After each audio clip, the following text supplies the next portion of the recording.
વૈશાખ કે જેઠ મહિનાના ધોમધકતા તાપમાં આપણે બહારથી ઘરે આવીએ એટલે લીંબુનું શરબત કે શિકંજી પીવાની ઈચ્છા થાય છે. તો આજે આપણે ફ્રેશ ફુદીનાની રિફ્રેશિંગ ફ્લેવરવાળું લીંબુ ફુદીનાનું શરબત બનાવીશું.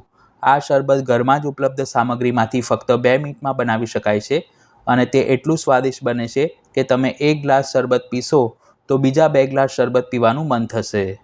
તો શરબતની પરફેક્ટ રેસીપી જાણવા માટે વિડીયોને સ્કીપ કર્યા વિના એન્ડ સુધી અવશ્ય જોજો. રેસીપી પસંદ આવે તો તેને લાઇક કરી પોતાના ફ્રેન્ડ્સ અને ફેમિલી મેમ્બર્સ સાથે શેર કરજો. સૌ પ્રથમ મેં અડધો કપ ફ્રેશ ફુદીનાને પાણીથી સરખી રીતે ધોઈ એક મોટા મિક્સર જારમાં કાઢી દીધો છે. કોઈપણ પ્રકારની વાનગીમાં ફુદીનાનો ઉપયોગ કરો ત્યારે ફક્ત તેના પાન જ ચૂંટીને લેવા, દાંડી ન લેવી, નહીંતર તેનો થોડો કડવો ટેસ્ટ આવશે. મેં 2 નંગ મીડિયમ સાઇઝના સરસ પીળા અને રસદાર હોય તેવા લીંબુ લીધા છે. તેનો રસ આ રીતે સંચા વડે નીચોવી અને ફુદીનામાં એડ કરીશું. લીંબુના જે બી હોય તે અંદર ન જાય તેનું ખાસ ધ્યાન રાખવું.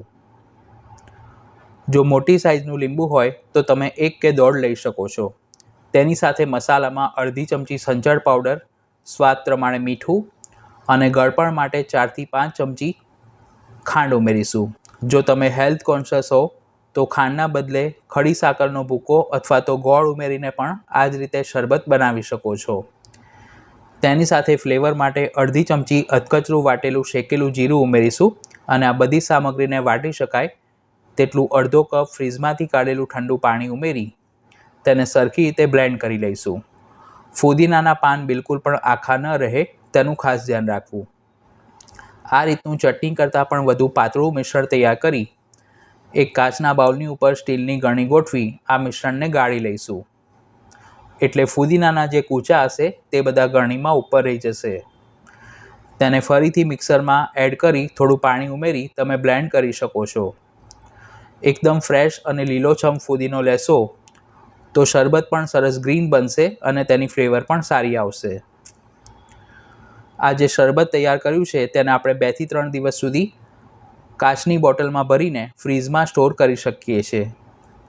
હવે 2 ગ્લાસમાં એક બરફના ટુકડા ઉમેરી તેમાં તૈયાર કરેલું શરબત 2 થી 3 ટેબલસ્પૂન જેટલું ઉમેરીશું અને તેના ઉપર ફ્રીજમાંથી કાઢેલું 80 થી 100 ml જેટલું પાણી ઉમેરી સરખી રીતે મિક્સ કરી લઈશું.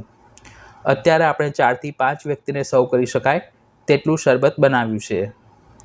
તો ઉનાળાની સિઝનમાં તમે પણ આ ફુદીનાની ફ્લેવરવાળું એકદમ રિફ્રેશિંગ લીંબુ ફુદીનાનું શરબત ઘરે જરૂર બનાવજો. વિડીયો પસંદ આવી હોય તો તેને લાઇક અને શેર કરવાનું ન ભૂલશો. ફરી મળીશું એક આવી જ ઉપયોગી રેસીપી સાથે. Thanks for watching this video.